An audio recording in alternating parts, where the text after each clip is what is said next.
ভাই ভাইয়ের জায়গা খেয়ে ফেলেছে।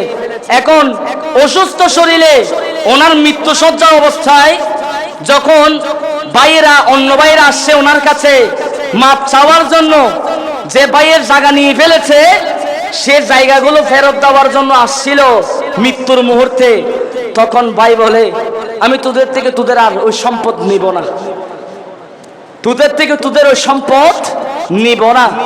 তো ভিডিও থেকে অন্তত পক্ষে একটু মেসেজ তো মাথায় নিতে পারেন যে কত বড় আফসোস যে মৃত্যুর মুহূর্তে আপনি ভাইকে ভাইয়ের সম্পদ দিচ্ছেন। আর আমাদের দেশে তো ভাইকে ভাই মেরে ফেলে এই সম্পদের জন্য। কমবক্ত জালেম কতগুলো আছে, ভাইকে জাদু বান্টনা করে উন্মাদ করে ফেলে, পাগল করে ফেলে, বোন যেন জায়গা না পায়, ভাই যেন জায়গা না পায়। আজকে দেশের করুণ পরিস্থিতি চলছে আমাদের দেশে, এই জায়গা সম্পত্তি করে করে মরে যাচ্ছি আমরা।